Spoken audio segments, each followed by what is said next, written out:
우리 에베소서 5장 15절부터 21절까지의 말씀입니다. 에베소서 5장 15절부터 21절까지의 말씀 한 목소리로 합독하겠습니다. 에베소서 5장 15절부터 21절까지의 말씀입니다. 그런즉 너희가 어떻게 행할지를 자세히 주의하여 지혜 없는 자 같이 하지 말고 오직 지혜 있는 자 같이 하여 찾기라. 때가 악하니라. 그러므로 어리석은 자가 되지 말고 오직 주의 뜻이 무엇인가 이해하라. 술 취하지 말라. 이는 방탕한 것이니 오직 성령으로 충만함을 받으라. 시와 찬송과 신령한 노래들로 서로 화답하며 너희 마음으로 주께 노래하며 찬송하며 범사의 우리 주 예수 그리스도의 이름으로 항상 아버지 하나님께 감사하며 그리스도를 경외함으로 피차 복종하라. 아멘. 네, 여러분, 코로나19로 말미암아 우리 사회적인 거리 또 잠시 멈춤의 시간이 길어짐에 따라서 정말 우리 교회가 이렇게 계속 나갈 수 있을까에 대한 심각한 고민이 들 만큼 참 어려운 시간들을 맞이하고 있습니다. 여러분 각자에게도 참 어려운 도전의 시간들일 것 같고요. 또 이 이후에도 우리의 삶의 모습이 많이 바뀌지 않을까 하는 두려움이 있는 것 같습니다. 그러나 그럼에도 불구하고 오늘 오전에 함께 나눈 말씀과 같이 하나님께서는 신실하게 우리를 사랑하셔서 그분께서 주권적인 행동을 가지고 우리의 삶을 끝까지 인도하실 것입니다. 끝까지 포기하지 말고 주어진 삶의 환경 속에서 감사와 찬송으로 긍정적으로 우리에게 주어진 시간들을 잘 견뎌내시기를 간절히 바랍니다. 우리는 두 주간에 걸쳐서 세 사람이 살아가는 마땅한 삶의 원리들을 윤리라는 제목을 가지고 생각해 보았습니다. 기본 윤리는 일반적으로 해서는 안 되는 것들에 대한 내용들을 담고 있었습니다. 이것은 이웃과 더불어 살아가면서 감당해야 되는 행동들이었죠.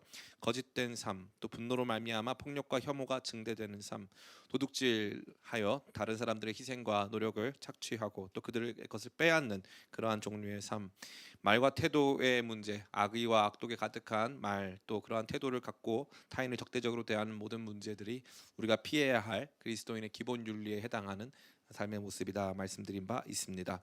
언제나 그렇듯 무엇을 해라 보다 무엇을 하지 말아라가 더 1차원적이고 더 분명한 메시지를 줄 때가 많이 있습니다. 지난주 우리는 그러한 그리스도인의 기본 윤리를 넘어서서 심화 윤리에 대해서 좀 더 깊고 높은 차원의 내용들을 살펴본 바 있습니다. 그것은 일반 시민이나 종교인으로서 요구되는 것이 결코 아니었습니다. 그것은 우리 자신에게 단순히 우리가 세상을 살아가면서 마땅히 이렇게 살아야 되니까를 넘어선 우리가 가지고 있는 특권과 깊이 결부된 내용의 말씀들이었습니다. 하나님을 닮아야 하는 자녀이기에 하나님의 어떠하심과 같은 모습을 마땅히 가져야 한다. 더욱이 하나님이 사랑하시는 자녀이기 때문에 그분의 사랑에 부합하는, 사랑이 요구하는 유일한 대답, 사랑이 요구하는 유일한 보상은 사랑입니다. 그러니까 하나님의 사랑을 받았기 때문에 우리가 여러 가지 윤리적인 삶의 내용들을 감당할 때도 하나님을 사랑하기 때문에 그러한 일들을 해야 한다. 사랑이 우리의 삶의 원동력이다 하는 말씀을 생각해 보았습니다. 또한 기업을 상속받는 마치 황태자와 같은 자녀들이기 때문에 왕적인 품위와 덕행이 마땅히 요구된다. 그것이 우리가 걸어가야 되는 품격 있는 삶의 트랙이다라고 말씀드린 바 있습니다.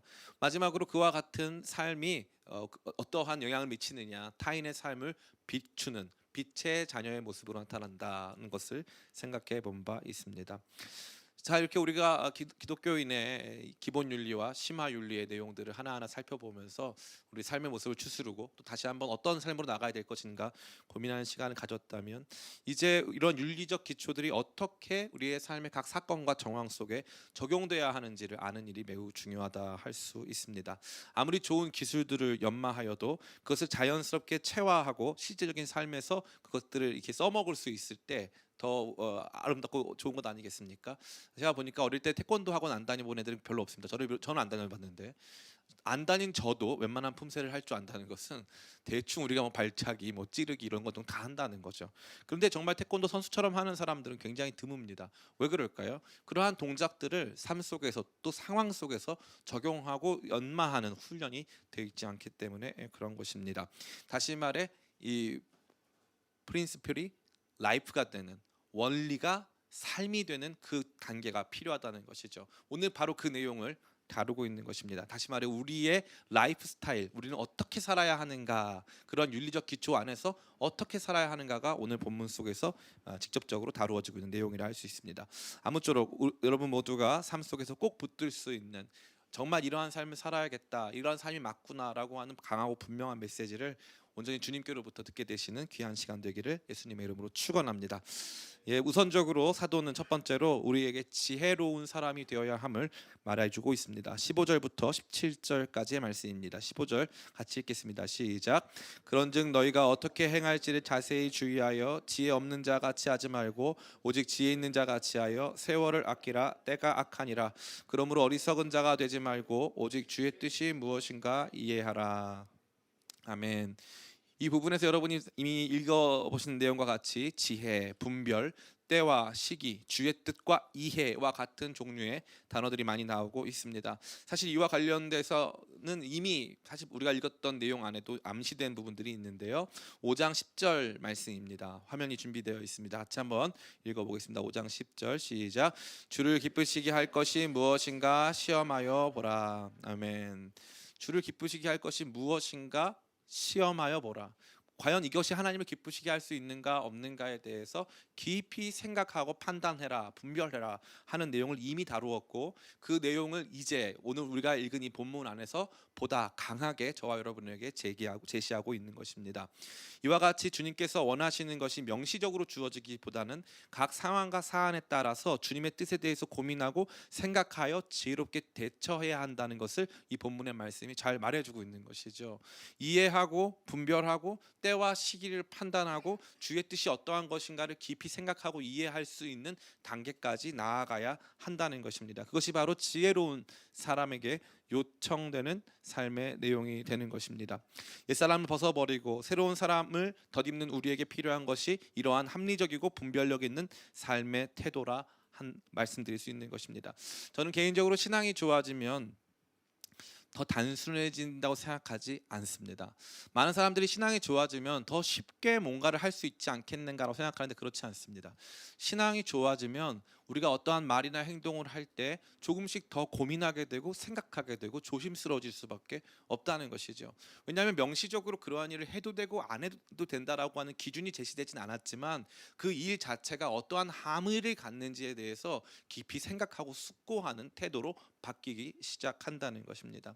참 흥미롭게도 이 오늘 저와 여러분이 읽었던 이 15절부터 17절까지의 내용은 어떻게 나와 있냐면 판단해서 소비하라라고 하는 내용으로 나와 있어요. 목사님 어떻게 그럴 수 있습니까? 이렇게 되어 있죠. 15절 보니까 너희가 어떻게 행할지를 자세히 주의하여 지혜 없는 자 같이 하지 말고 오직 지혜 있는 자 같이 하여 세월을 아끼라. 때가 악하니라.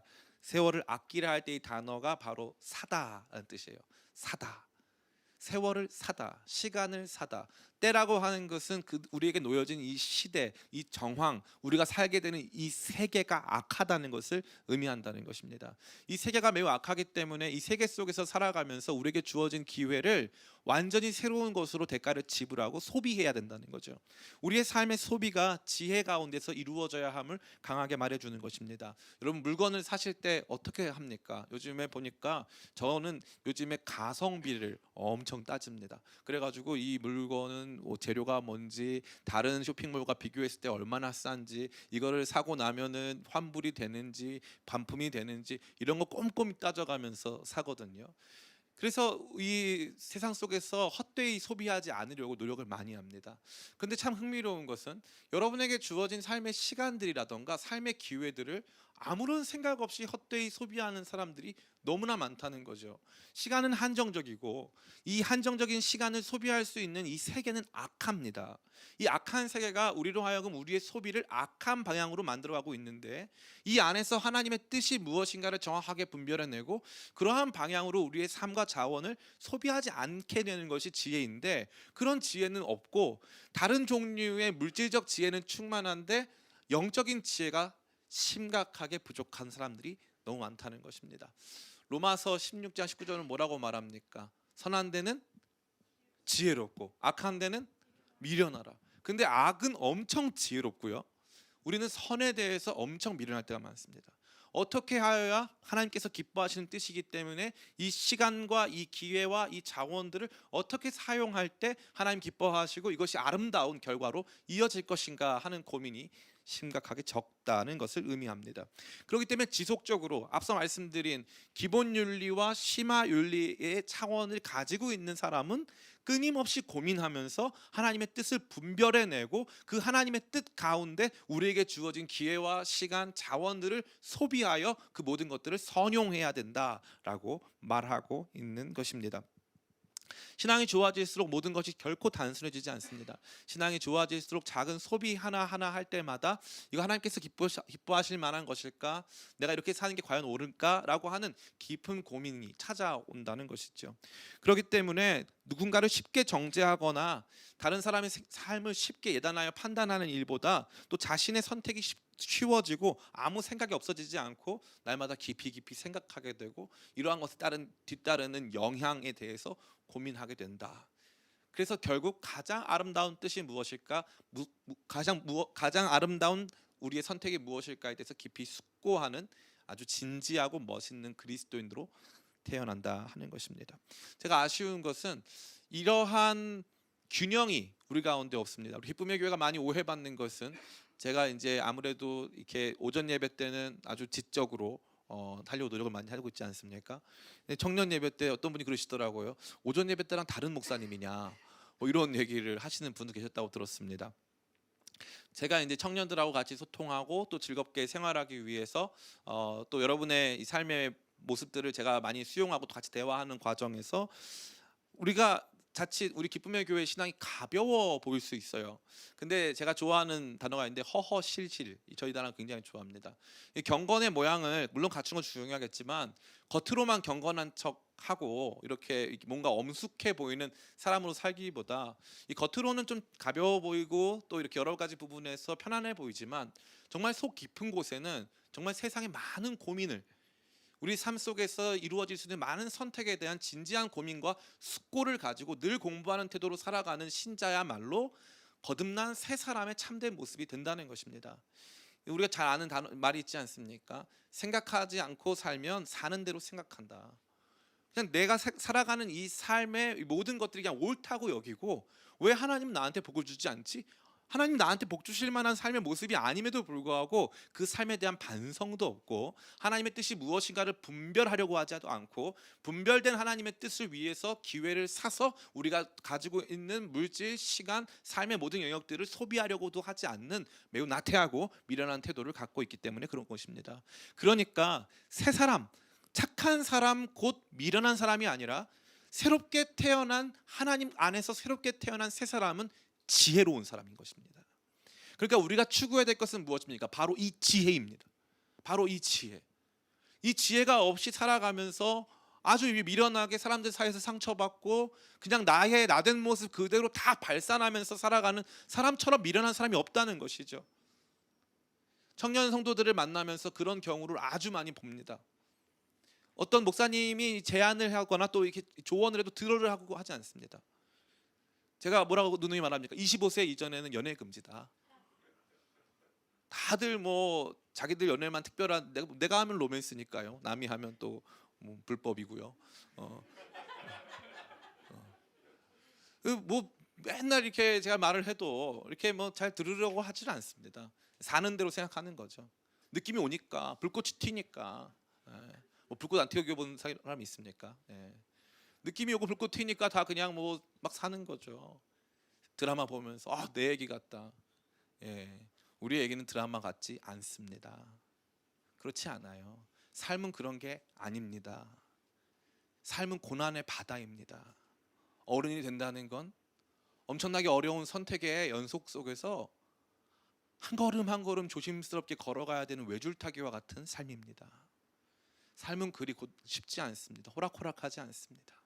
그때 우리가 지혜로워야 되는데 예수님 잘 믿으면 무식해 보이는 사람이 너무 많아요. 예수님 잘 믿으면 생각의 깊이가 얕아 보이는 사람이 너무 많다는 거죠. 너무 안타까운 일이 아닐 수 없는 것입니다. 오늘 분명히 말하고 있지 않습니까? 지혜로운 사람이 곧 새로운 사람이라는 것이죠. 새로운 사람은 지혜로운 사람입니다. 온전한 판단, 분별력 있는 판단을 한다는 거죠. 자기 감정에 이끌리는 것이 아니라 옳은 일을 분별력 있게 제대로 선택할 수 있다는 것입니다. 물론 그것이 쉬운 것도 아니고 거기에 완벽할 수도 없습니다. 그러나 조금씩 그 부분에 있어서 그 선택에 대해서는 합리적 이유를 갖추는 사람들로 나아간다는 거죠. 제가 예전에 이제 피아노 같은 거를 이제 팝 피아노를 가르칠 때가 있어요. 그러면 이제 코드를 가르쳐 주고 이제 보이싱 같은 걸 알려 주고 중간에 이런저런 노트를 사용해라 이렇게 가르쳐 줍니다. 그때 제가 다른 경우에 뭐 거의 혼나는 경우는 없는데 이제 같이 이렇게 레슨을 하다가 혼낼 때가 있어요. 무슨 말이냐면 아무 생각 없이 노트를 누를 때가 있어요. 그냥 하던 대로. 그럼 혼나는 거예요. 물어봐요. 너 여기서 이 노트를 왜 눌렀어? 이게 누구 거 따라 한 거야? 근데 나 그냥 아무 생각 없이 그럼 그날 혼나는 거예요. 예. 배울 때는 어떻게 배워야 됩니까? 의도를 가져야 돼요. 말의 의도, 행동의 의도, 선택의 의도. 그 모든 의도들을 갖추고 있을 때 음악이 되고 아름다운 삶의 하모니가 나타나기 시작하는 거죠. 저는 여러분에게 그 지혜를 드리고자 합니다. 말씀이 저와 여러분 모두에 그러한 지혜를 주고 있어요. 매번의 설교 한 편 한 편이 아무런 소용이 없어 보이지만 이 설교 한 편 한 편을 깊고 진지하게 듣기 시작하면은 여기 안에서 지혜로운 판단력이 생기기 시작하고 이 판단력이 우리의 삶에 질서를 주기 시작합니다. 근데 설교를 들었는데 질서가 없다. 설교를 들었는데 삶의 원칙도 없다. 설교를 들었는데 어떠한 내 삶에 나아가야 될 방향들이나 기준들이 명확해지지 않고 있다. 혹은 그러한 기준들을 가지고 세상을 살아갈 때 그 기준을 언제 어떻게 적용할 것인가에 대한 깊은 숙고가 없다? 그럼 죄송한 말이지만 참으로 새롭게 된 성도인지에 대한 깊은 고민이 필요한 것입니다. 성도들은 복음을 받고 은혜 가운데서 구원함을 받은 성도들은 반드시 이러한 삶의 라이프 스타일에 대한 깊은 질문을 할 수밖에 없는 것이고 거기에 뒤따르는 것이 바로 지혜입니다. 선한 데는 지혜로워야 하는 것이죠. 이것이 매우 중요한 것이 되는 것입니다. 전 여러분들이 이러한 것들을 깊이 깨달아서 지혜롭고 분별력 있는 성숙한 성도로 성장하여 나가게 되시기를 간절히 축원합니다. 두 번째로 오늘 사도 바울이 제시하는 새로운 사람의 성숙한 삶의 중심에는 한 가지 중요한 전환과 대조가 자리 잡고 있습니다. 그것은 바로 술 취함과 성령 충만입니다. 우리 18절 말씀을 같이 한번 읽어보겠습니다. 같이 읽겠습니다. 시작. 술 취하지 말라. 이는 방탕한 것이니 오직 성령으로 충만함을 받으라. 아멘. 이게 첫 번째로 단편적으로 이 내용을 이해할 때는 술 취하지 말라. 이는 방탕한 것이기 때문에 오직 성령의 충만을 받으라. Not A but B 이 형식으로 구성이 되어 있죠. 이건 안 되고 이걸 해라. 이 길이 아닌 이 길을 선택해라라고 하는 크나큰 이 대조의 모습을 띄고 있는 것입니다. 술 취함으로 상징되는 세상 충만과 이 성령 충만의 대조를 잘 두드러지게 보여주는 것입니다. 술 취함은 우리를 어디로 이끕니까? 이 말씀에 따르니까 방탕함으로 이끕니다. 이것은 단순히 알코올을 섭취하는 문제와 깊이 결부된 것은 아닌 것처럼 보여지지만 알코올 섭취가 방탕한 삶의 상징으로 제시된 것만큼은 사실이기 때문에 방탕한 삶의 내용에 알코올 섭취가 포함되어 있고 그 알코올 섭취가 방탕한 삶의 대표적인 상징물로 제시되어 있다는 것을 우리가 기억할 필요가 있습니다. 어찌되었든지 여기에 등장하는 방탕의 의미는 무절제, 무의미, 무질서와 같은 것이고 이러한 삶은 앞서 우리가 피해야 하는 어둠에 속한 삶의 모습이라 할 수 있으며 스스로 주인이 되어 자기의 만족과 일상의 취향을 극대화하는 삶이라 할 수 있습니다. 다시 말해 자신의 욕망이 자신이 된 상태라는 것이죠. 그래서 이 술 취하지 말라 이는 방탕한 것이니 성령의 충만을 받으라라는 것은 코페르니쿠스적 전환을 의미하는 거예요. 그 무슨 뜻입니까?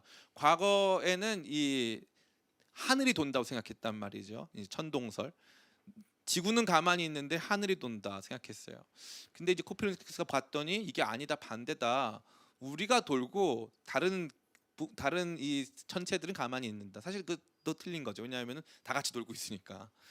근데 흥미로운 것은 이건 그 당시의 중세 세계관에 엄청난 전환을 일으키는 것이었습니다. 사실 그 자체로도 성경적인 것도 아니었지만 사람들이 믿고 있었던 이 고정관념을 완전히 뒤엎은 것이죠. 똑같습니다. 이 술 취함은 자기 욕망의 극대화라고 했고 자기 욕망은 자기가 주인이라는 것입니다. 자기 주도적 삶이라는 것이죠. 내가 무엇을 원하느냐, 무엇을 하고 싶으냐, 무엇을 이루고 싶으냐가 내 삶의 원동력이 돼서 그것을 이루고자 하는 것을 모든 동기의 근원으로 삼는 삶의 패턴을 말하는 것입니다. 그런데 흥미로운 것은 이러한 자기 충만이 아닌 성령의 충만으로 완전한 전환이 이루어져야 한다는 것이죠. 자기 충만의 궁극은 결국 방탕밖에 남는 게 없다는 것입니다. 자기가 원하는 것을 내가 원하는 만큼 내가 원하는 때에 하는 것이 바로 죄입니다. 지금 당장 내가 원하는 대로. 이게 죄의 모습이죠. 근데 아주 흥미롭게도 성령 충만은 그것과 반대입니다. 하나님의 때, 하나님의 방법으로 하나님의 뜻이 우리 가운데 이루어지기 원합니다. 이 정반대의 삶의 모습이 우리 앞에 딱 드리워진 것입니다. 저는 동성애나 트랜스젠더 문제도 이와 유사한 문제라고 생각합니다. 이뿐 아니라 타투의 문제도 마찬가지입니다. 자신의 정체성을 자신이 정할 수 있다. 내가 내 삶의 내 육체의 주인이다라고 하는 판단에서부터 비롯된 것입니다. 그래서 자신의 육체가 자신이 취향이 원하는 것이라면 자기의 신체 일부나 자기에게 주어진 삶의 양태까지도 기쁘게 바꿀 수 있다라고 하는 생각이죠. 이것이 바로 술 취함으로 상징화된 자기 도취와 세상 도취, 자기 욕망에서도 비롯된 삶입니다.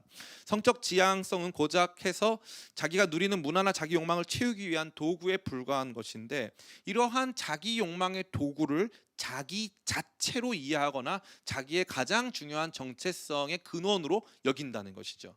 나는 남자지만 여자가 좋지 않고 남자가 좋아. 그럴 수 있어요.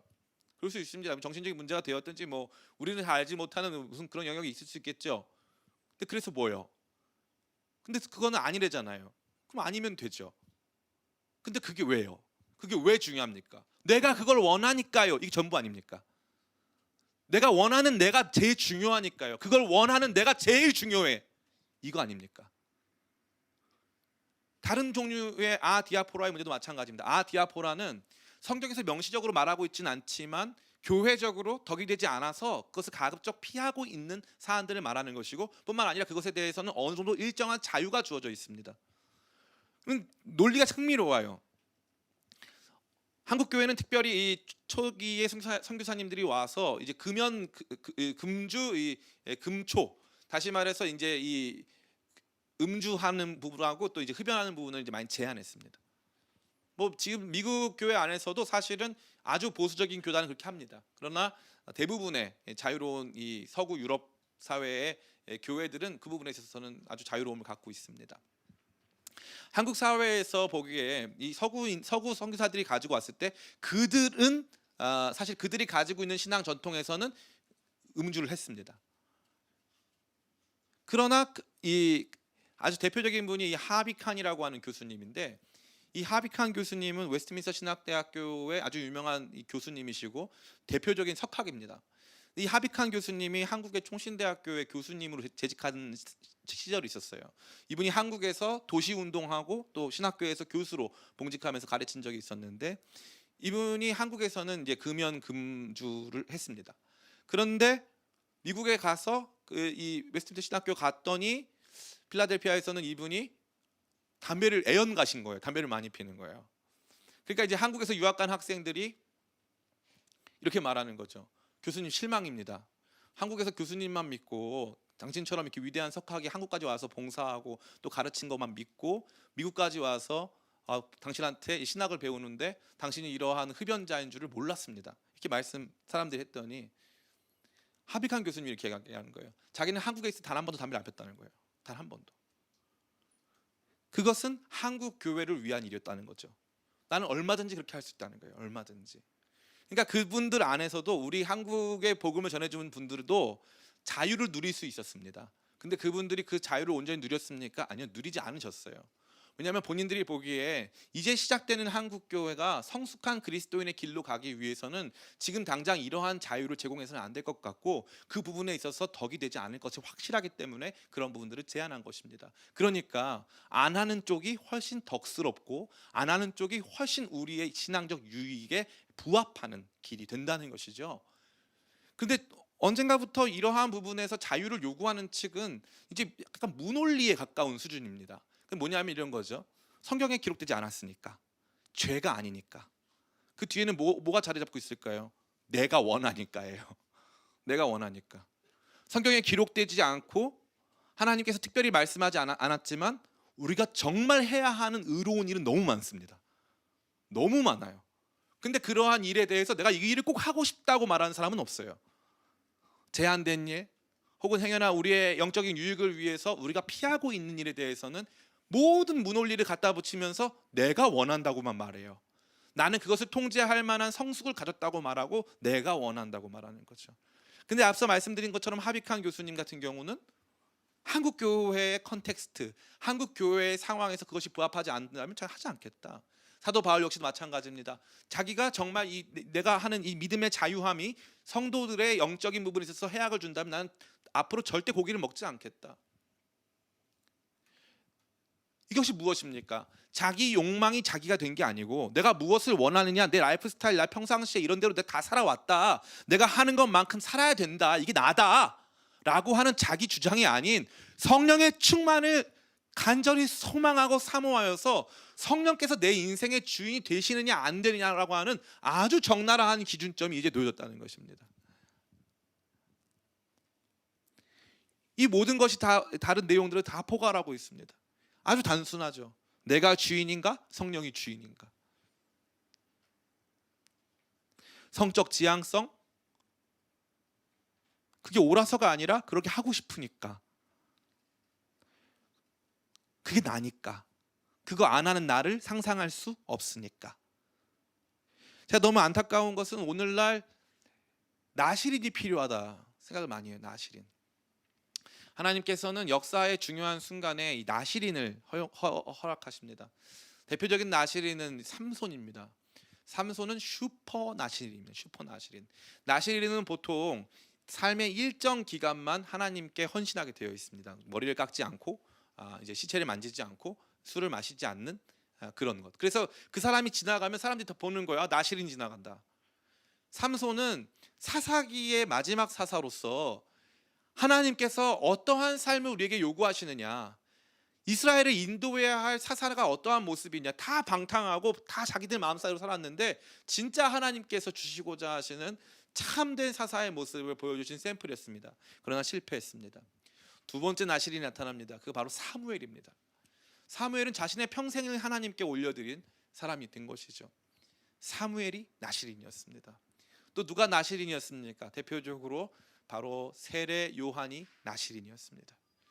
역사의 중요한 분수령 때마다 하나님께서는 나실인을 보내셔서 하나님께서 원하시는 삶의 모습과 샘플이 무엇인지를 보여주신다는 거죠. 나는 그것을 원하지만 그것을 하지 않겠다. 남들 다 살아가는 길이지만 난 그것을 하지 않겠다. 이런 길인 거죠. 저는 개인적으로 술을 싫어하지는 않습니다. 어느 날 금식을 하고 왔는데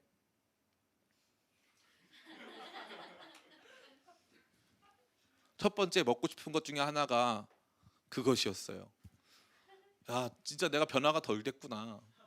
나 진짜 망했다 진짜. 나 금식 왜 했냐. 더 해가지고 많은 생각을 하게 했습니다. 와인이요, 부드럽고 좋습니다. 잠도 잘 와요. 한잔 할 수 있죠, 뭐까짓 거. 성만찬 때도 하는데 왜 못합니까? 근데 여기 저희 집사람도 있지만 저 안 합니다.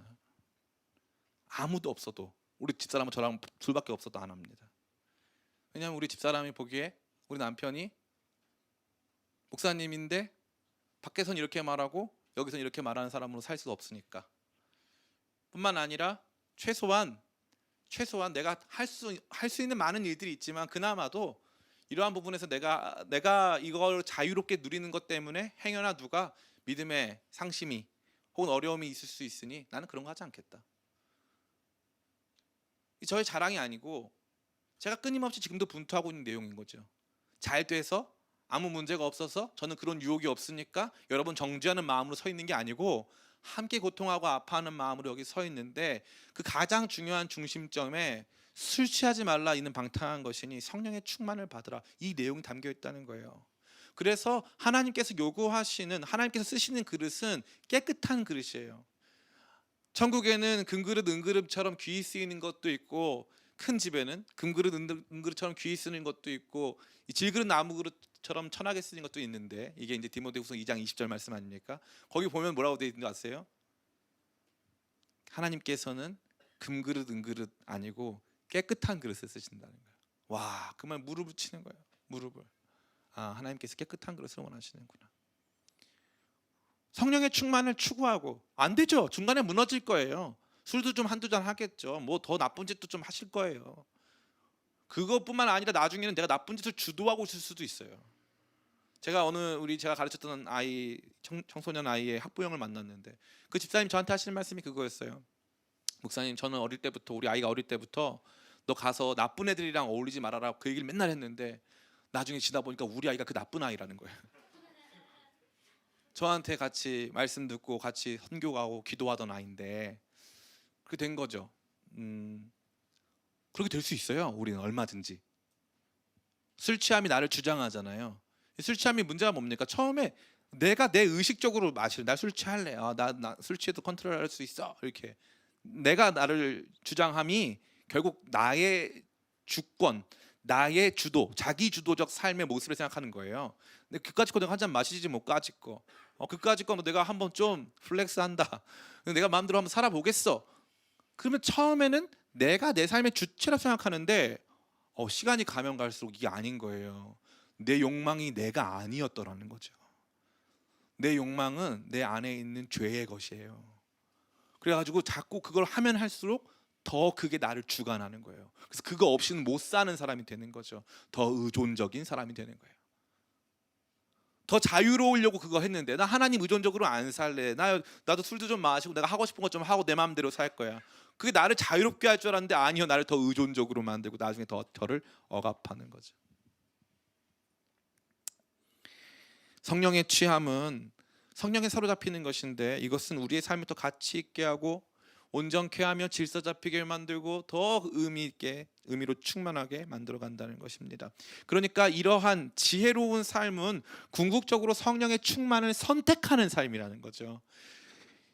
때가 악하니까 이 세월을 아껴야 되는데 세월을 아껴서 소비를, 하나님께서 원하시는 뜻이 무엇인가를 분별을 해서 그 시간을, 그 자원을, 그 열정을 가지고 우리가 추구해야 하는 추구의 방향이 성령 충만이라는 거예요. 그게 우리가 더 나가고 소망해야 될 바가 된다는 거죠. 완벽하게 하라고 한 적 없어요. 꼭 그렇게 안 하면 너 죽는다, 지옥 간다 이런 적 없단 말이죠. 그런데 확실한 것은 무엇이냐? 그게 더 지혜로운 길이다. 성령의 충만을 추구하는 길이 더 지혜로운 길이다. 목사님 모르는 소리 하지 마세요. 부동산 투자도 하고 증권 투자도 하고 뭐 비트코인도 좀 사고 뭐 가자를 좀 외쳐야 지혜로운 삶이었지. 목사님 재테크를 모르시나요? 제가 좀 압니다. 제가 좀 알아요. 예? 저한테 상담 좀 받으세요. 좀 제가 좀 알아요. 그래서 포트폴리오 좀 구성해 드릴게요. 제가 알아요. 모르지 않아요. 근데 이 재무적인 일들을 감당하시는 분에게도 성령 충만이 필요해요. 왜냐하면 극도의 합리성을 요구하고 또 정확한 판단을 해야 되는데 이게 반드시 우리가 할 수 없는 영역이 있단 말이에요. 변수란 영역이 있단 말이죠. 그러한 역할, 또 그다음에 그 돈이 주어졌을 때에도 뭐가 필요합니까? 돈이 주어졌을 때에도 성령의 충만이 필요한 거예요. 사람은 돈을 생산할 때보다 돈을 소비할 때가 훨씬 중요해요. 생산할 때야 우리가 보통 어떻게 합니까? 막 고상하게 하는 사람도 있어요. 아니죠. 정말 뭐 보통 개처럼 벌어서 뭐 개가 된다 뭐 이런 말도 있잖아요. 근데 막 개처럼 막 이렇게 뭐 하잖아요. 근데 쓸 때 정승처럼 쓰는 사람 거의 없어요. 개처럼 벌면 대부분 개처럼 씁니다. 근데 너무 흥미로운 게 제가 말씀드린 돈 벌지 말아라 뭐 재테크 이게 아니라 그러한 일들 안에도 성령의 운행을 보는 거예요. 그러한 일들 속에도 가장 세속적인 그 지점에서도 성령의 충만함 가운데 그런 일들을 할 수 있어요. 할 수 있어요. 근데 우리는 그거를 성령의 충만은 교회의 이야기고 세상의 얘기는 다르다고 생각하는 거죠. 목사님, 제가 일하는 작업 환경이 어떤지 아십니까? 쌍욕이 난무하는 환경이에요. 욕하면서도 성령 충만하세요. 그냥 할 수 있어요. 제가 아는 장로님 기도하시는 분이신데 공사 현장에서 일하시는 여성분이세요. 감리교회다 장로님이신데 입이 거치세요. 현장 가면 현장의 인부들이 막 다 쫄아요. 근데 이 장로님 저한테 하시는 말씀이세요. 목사님, 여기서는 이렇게 안 하면 좀 쉽지가 않기 때문에 잠깐 저를 용서해 주세요. 한 다음에 바로 그냥 아니 지금 뭐 하는 거야? 해가지고 막 그럼 끝나고 나면 거기에 있는 그 어려운 이제 인부들 있잖아요. 막 기도해 줘요. 이게 될까 싶어. 이게 지금 뭐 하는 건가? 근데 막 은혜가 넘쳐요.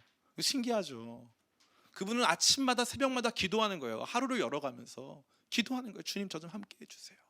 함께 해주세요. 완벽하라는 거 아니에요. 그러나 방향이 다른 거예요. 전환이 일어나는 거예요. 술 취함으로 대표되는 세상 속에서 거하면서 세상 충만, 나 자신으로, 나 자신의 자유를 극대화하면서 나 자신으로 충만하려고 하는 모든 시도를 멈추고 성령의 충만을 받아서 완전한 이 하나님 안 계시는 것만도 같은 그 완전한 시장통 같은 크리스찬 인 더 마켓플레이스, 시장 안에서의 그리스도인. 여기서 바로 성령 충만의 가치가 나타나는 거예요. 여기서 그것을 추구하면서 나아갈 때 아주 치열한 삶의 환경인데도 너무 분별력 있고 너무 고상하고 아름다운 일들이 우리를 통해서 이루어지는 것입니다. 자, 이제 세 번째입니다. 그런 성령 충만은, 목사님 그러면 성령 충만한다는 것은 술 취하지 말라 방탕한 것이라고 정의가 내려졌는데, 그럼 성령 충만한다는 도대체 어떠한 삶의 내용을 갖고 있습니까? 간단합니다. 예배와 예속, 두 가지예요. 예배와 예속. 같이 말씀을 읽어보기를 원합니다. 우리가 19절부터 21절까지 같이 읽겠습니다. 시작. 시와 찬송과 신령한 노래들로 서로 화답하며 너의 마음으로 주께 노래하며 찬송하며 범사의 우리 주 예수 그리스도의 이름으로 항상 아버지 하나님께 감사하며 그리스도를 경외함으로 피차 복종하라. 아멘. 보시는 바와 같이 19절, 20절에 등장하는 내용은 모두 예배와 관련된 내용들입니다. 성령 충만은 우리로 예배케 하는 거죠. 또한 두 번째로는 그리스도를 경외함으로 피차 복종하라라고 하는 단어는 우리가 예속적 상태에 놓인다는 것을 의미합니다. 믿으면서 우리가 주도적 삶 혹은 우리가 조금 더 주인 노릇할 수 있는 삶을 구하고 살았는데 아닌 거예요. 성령 충만이 임하면은 조금 더 예속적이고 섬기는 삶, 종 노릇하는 삶으로 바뀐다는 거죠. 이게 아주 흥미로운 것입니다. 성령 충만은 우리에게 이러한 예배와 예속의 삶을 주고 있다는 것입니다. 1차적으로 우리 예배와 관련해서 생각해 보기를 간절히 원합니다. 19절 보니까 시와 찬송과 신령한 노래들로 서로 화답하며 너희의 마음으로 주께 노래하며 찬송하고, 20절에 범사에 우리 주 예수 그리스도의 이름을 항상 아버지께 감사하며 이렇게 나와 있습니다. 18절 말씀부터 쫙 읽어보면은 오직 성령의 충만함을 받으라 그리스도의 이름으로 항상 아버지께 감사하며 이렇게 되어 있어요. 이 뭐죠? 삼위일체죠. 온전한 하나님의 어떠하심을 다 드러내는 이 삼위일체. 이 삼위일체적 방향 안에서 예배가 이루어지는데요. 첫 번째는 성령께서 예배의 엔진이 되세요. 예배를 드릴 수 있도록 하시는 충만함의 근원이 되시는 거죠. 두 번째, 예수 그리스도의 이름으로 되어 있는데 예수님께서 예배의 길이요 통로가 되세요. 그리고 아버지 하나님께 감사하게 되어 있는데 아버지가 마지막으로 궁극적으로 예배를 통해서 영광 받으실 분으로 나타나시는 거죠. 이 삼위일체 하나님을 향한 복된 예배가 성령의 충만함 가운데서 이루어지는 것입니다. 성령의 능력을 경험하면서 예수 그리스도께서 행하신 일들의 가치를 이해하는 가운데서 아버지 하나님께 나아가 그분을 높일 수 있는 삶의 참다운 형식, 삶의 내용들이 형상화된다는 것입니다. 더 이상 삼위일체가 신학적인 언어가 아닌 우리의 삶 속에서 누리게 되는 실제적인 언어로 바뀌게 된다는 것이죠. 이와 관련돼서 우리는 우리의 예배를 돌아볼 필요가 있어요. 여기 보니까 다 뭐가 되어 있습니까? 찬송하며, 시와 찬송과 신령한 노래로 서로 화답하며 노래하며 찬송하며 감사하며. 와, 노래하며 찬송하며 감사하며. 이게 성령 충만 받은 사람들의 삶의 모습인 거죠. 저는 이게 너무 아름다워요. 언젠가부터 우리 안에 노래가 멈추죠. 하나님을 향한 노래가 멈춰요. 그냥 세상 노래들이 우리 안에 들어옵니다. 뭐 세상 노래도 때로는 좋죠. 그리고 또 뭐 어떨 때는 위로도 많이 됩니다. 제가 그거 듣지 마시라고 드리는 말씀이 아니에요. 그런데 진짜 내가 진짜 원하는 것이 어디에 있느냐, 내가 진짜 소망하고 바라는 게 주님을 높이는 것이냐, 나를 높이는 것이냐. 술 취함은 자기 높임이에요. 나를 예배하는 거죠. 내 욕망, 내가 원하는 것을 해주는 거예요. 술 취하고 나면 주로 무슨 일이 발생합니까? 많은 사건 사고들이 발생합니다. 보통 이제 술 취하고 나면 사장님 저한테 왜 그러셨어요? 뭐 이런. 술 취하고 나면은 취중 진담. 갑자기 고백하고 싶은 대상한테 전화를 하는 거죠. 무슨 힘으로? 술의 힘으로. 술의 힘으로 뭐 하는 거예요? 자기 욕망이 이루고 있는 거죠. 이게 뭐 말로만 하고 사장님 저한테 왜 그러셨어요 하면 뭐 회사 잘릴 일밖에 없지만 이것 때문에 발생하는 여러 사건과 사고들이 있어요. 실수들이 막 질비하죠. 왜 그렇습니까? 하나님 안 계신 성령 충만이 아닌 세상 술 취함은 궁극적으로 자기 높임으로 나아가고요. 이 자기 높임은 세상 노래라는 게 단순히 가요를 말하는 게 아니고 뭐 K-팝 말하는 게 아니에요. 저를 그렇게 낮은 차원으로 보지 마세요. 세상의 이야기들로 충만한 사람으로 바꾼다는 거예요. 그런데 이 예배와 예속은 하나님을 우리가 궁극적으로 높여드리는 삶으로 나아가고 우리 자신은 스스로 종로로 타는 대로 나아간다. 21절에 보니까 그리스도를 경외함으로 피차 복종하라라고 되어 있어요. 그러니까 이거 보니까 무슨 문제입니까? 누가 높임을 받고 누가 주인이 될 것이냐, 이 문제죠. 성령 충만은 주께서 높임 받으시고 주께서 주인 되시는 과정에서 나는 나의 주변의 모든 사람들에게 죽게 하듯 하고 난 낮아진다 이거예요. 나는 없다. 이게 신앙이에요. 제가 너무 안타까운 게 있는데, 최근에 어떤 이 대중 가수가 도올이라고 하는 분과 같이 무슨 유튜브를 진행하면서 자기는 이 교회도 다니지만 크리스찬이지만 제사도 지내고 뭐 절도 하고 뭐 그냥 부모에게 드리는 예의니까 자기 마음대로 한다 이렇게 얘기하는 것을 들은 적이 있습니다. 근데 가만히 보니까 그건 뭐냐면 자기가 자기 신앙의 기준인 거예요. 말씀이 자기 신앙의 기준이어서 말씀이 우리를 어떻게 말하고 있느냐는 별로 중요한 게 아니에요. 자기가 자기 신앙의 기준이에요. 저는 그래서 여러분에게 정말 말씀드릴 수가 있어요. 저는 연예인들을 그렇게 좋아하지 않아요. 기본적으로 자기 높임의 삶 속에 살아가고 있는 사람들 별로 좋아하지 않아요. 근데 제가 한 번 정도 연예인의 신앙 때문에 놀란 적이 있어요. 한 번 정도. 지금 그분이 그 상태인지는 모르겠으니까 말을 하지 않겠습니다. 아주 유명한 영화 배우예요. 영화 배우인데 이제 이분이 이제 집이 옥수동이었고 교회가 일산이었어요. 근데 이분이 이 교회까지 매번 새벽 기도를 가세요. 근데 이분이 자기 차량이 있는데 새벽 기도를 갈 때마다 그 장시간 타고 가는 그 길을 반드시 택시를 타고 가세요. 그래서 왜 그렇게 하냐 했더니 전도하기 위해서. 먼 거리 가서 전도를 하는 거예요.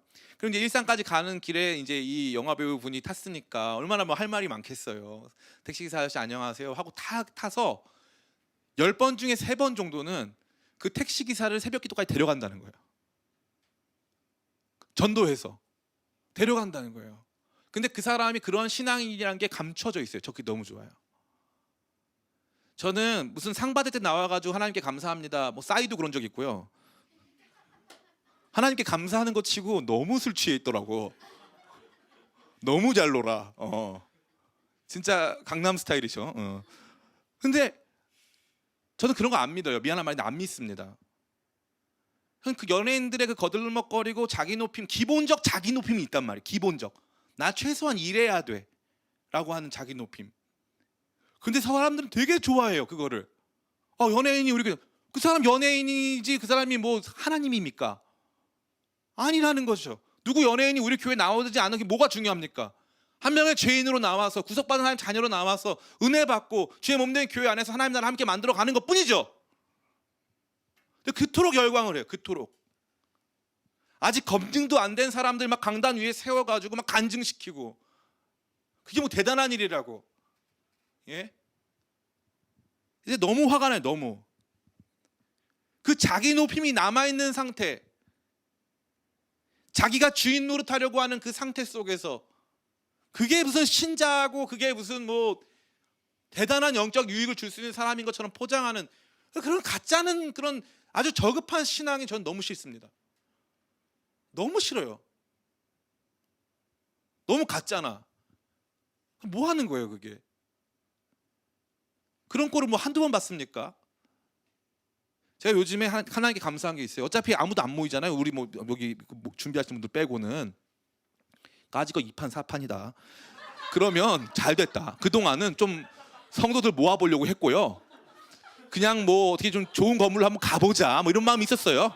잘 됐다. 다 집어쳐. 그러면 진짜 본질로 가자. 본질로 가자. 막 이 마음이야 나 진짜 지금. 그냥 본질로 가자. 내리 달리자 본질로. 그냥 쭉 가자. 성령 충만 가자 우리 진짜. 성령 충만 가자 진짜. 이게 진짜 우리 그냥 더 이상 본질 아니면 할 수가 없어요. 본질이 뭐예요? 성령 충만인데 성령 충만은 예배와 예속이에요. 주님을 높이고 나는 종 되는 거예요. 나는 낮아지는 거예요. 나는 섬기는 사람인 거예요. 왜 자꾸 주인 되려고 하냔 말이죠. 왜 내 취향이 이렇게 중요해요? 내가 누구랑 잠자리를 하고 싶은지가 왜 중요하냐고. 왜? 그거 좀 안 하면 되죠. 그냥. 그게 뭐가 중요해? 내가 왜 동성애에 대해서 마음이 끌리는 게 왜 중요하냐고. 왜? TV에 나온 사람이 광고해서 그걸 내가 사고 싶은 욕망이 왜 중요하냐고요. 왜? 하나님이 원하지 않으신다면서요. 하나님이 그 부분에 있어서 분별을 요구하시면 이거 원하지 않으시는 건 참아야죠. 하지 말아야죠. 안 되면 어떻게 해요? 주님, 제가 세상 취해 있기 때문에 세상에 취해서 세상의 라이프 스타일 따라가고 있으니까 주님 저를 불쌍히 여겨서 성령으로 충만케 하시어 이 시대의 나시린으로 살게 해달라고.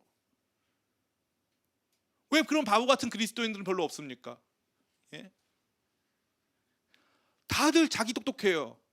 성경 말씀은 자기 욕망인 대로 이용합니다. 그래도 성경에 보니까 이렇게 해도 된다는데요. 그렇게 해도 되는데 성경에 보니까 복음과 함께 고난을 받으라 하던데요. 저 11조와 관련해서 드릴 말씀이 많습니다. 11조 10분의 1 드리는 거죠. 굉장히 큽니다. 100만 원에 10만 원은 쉬운데요. 1000만 원에 100만 원이 어려워요. 1억 벌면 어떻게 해요? 1억에 1000만 원. 그죠. 쉽지 않아요. 11조. 11조는요. 구약 율법이어서 이제는 안 해도 됩니다. 안 해도 돼요. 대신 하나님 여러분에게 전부를 바치라고 하십니다. 자, 구약대로 갈까요? 신약대로 갈까요? 여러분이 선택하세요. 자, 전부로 갈까요? 10분의 1로 갈까요? 나중에 발견하는 거죠. 구약이 은혜였구나. 주님, 저를 불쌍히 여겨주세요. 아직 구약에 머물고 있는 제 신앙을 주님 불쌍히 여겨주시옵소서. 제가 너무 안타까운 거예요. 11조 신약에 없으니까 하지 말지. 전부를 드리라는데요. 복음과 함께 고난을 받고요. 목숨을 바치라는데요. 그게 구약 성경의 성취예요. 삶 전체가 무섭죠. 처절할 정도로 무섭죠. 근데 그게 주님께서 원하시는 길이에요. 사랑하는 성도 여러분, 이제 말씀을 마칩니다. 기본 윤리로 시작했어요. 뭐 하지 마라, 거짓말 하지 마라, 도둑질 하지 말라. 맞죠. 어릴 때 많이 듣는 말이죠. 그죠? 그 일이 우리한테 유익하지가 않기 때문에, 그 일이 우리한테 선하지 않기 때문에 하지 말아라. 그러고 나서 무슨 일이 벌어지는 겁니까? 더 고품격의 삶을 요구받죠. 고품격의 삶을 요구받는 이유가 있어요. 우리가 그러한 존재가 아니기 때문에 하나님 자녀고 사랑받는 자녀고 기업을 물려받을 상속자들이고 이 시대의 빛의 자녀들이기 때문에 그러한 삶을 물려받아야 하는 거죠. 그런데 더 강하게 주님께서 우리에게 요구하시는 것은 두 가지 삶의 라이프 스타일을 딱 두시는 거예요. 그래서 세상 충만한, 자기 충만한, 자기를 예배하고 자기가 주인 노릇하고 있는 존재로 살 것이냐, 아니면 성령 충만하여 하나님께 예배하고 감사의 말씀을 올려드리고 그 하나님을 전인격적으로 고백하면서 하나님 주인 삼고 나는 종으로 살 것이냐. 이 극명한 대조 속에 사도는 저와 여러분들을 두 번째 삶의 자리로 초청하고 있는 것입니다. 이 두 번째 삶의 자리 이후에 우리가 만나게 될 아내들아, 남편들아, 아비들아, 자녀들아, 종들아, 우리 이 하인들아, 이런 내용들 나오지 않습니까? 이게 기초로가 되어 있지 않으면, 성령 충만하지 않으면 그렇게 할 수가 없어요. 여러분, 이제 여러분에게 주어져 있는 선택은 단순합니다. 지혜롭게 생각해 보세요. 하나님께서 내게 원하시는 거, 이 지혜는요, 어떻게 하면 내가 힘을 덜 들이고 하나님 뜻을 덜 지켜서 그래도 복도 받고 천국도 가고 하는 얄팍한 속임수가 아니고요. 이 지혜는 정확하게 하나님 뜻이 어떠한 것일까에 대해서 상황 따라, 사건 따라, 어떠한 관계 안에서 이런 것들을 반드시 분명하게 밝혀내서 그 부분들에 대하여서 우리가 그 시간을 사는 거예요. 소비하는 거죠. 우리의 삶과 시간과 자원을 거기에 투자하는 거예요. 그 길이 뭐라고 그랬어요? 성령 충만을 사는 거예요. 돈을 내고 시간을 내고 우리의 삶의 에너지 자원들을 거기다 투여해서 성령 충만을 구하고 사는 것. 그러면 우리의 삶은 주님을 높이고 나는 종 노릇하는 삶으로 나아가는 것. 그게 진짜 그리스도인의 길이다. 여러분 늘 마음속에 새기게 되시길 간절히 바랍니다. 그래서 우리 기쁨의 교회는요, 그런 성도들이 많았으면 좋겠어요. 이 말씀 제가 말 전하고 이 말씀 전한 다음에 아 목사님이 이랬어, 이완 목사님이 이랬어 이렇게 말고 아 진짜 들고 파는 거예요. 과연 이완 목사님 말이 틀린지 맞는지를 성경을 가지고 막 들고 파보는 거예요. 그 진짜 그 말이 맞으면 그 자리에서 무릎을 꿇어요. 주님 이 말씀이 맞는데 아 제가 이게 안 되네요. 제가 지금까지 세상 취함으로 살았네요. 내 욕망이 너무 중요했네요. 내 소비가 너무 중요했네요. 무릎을 다 꿇는 거예요. 주님 저 성령 충만한 사람으로 살게 해주세요. 성령 충만을 소비하고 성령 충만을 선택할 수 있도록 저를 인도해 주세요. 그래서 나의 삶은 오직 주님의 것. 그래서 나는 주님을 높이고 주님 앞에서 나의 삶이 주인 노릇하는 게 아니라 종 노릇하는 사람으로 참으로 지혜로운 사람 되게 도와주시옵소서. 이것이 지혜입니다. 성령 충만을 선택하여 주님을 높이고 종으로 사는 길, 참 지혜 있는 사람의 모습인 것을 기억함으로 이 땅에 살아가는 동안 이 지혜로운 신자의 삶 사시기를 예수님의 이름으로 축원합니다.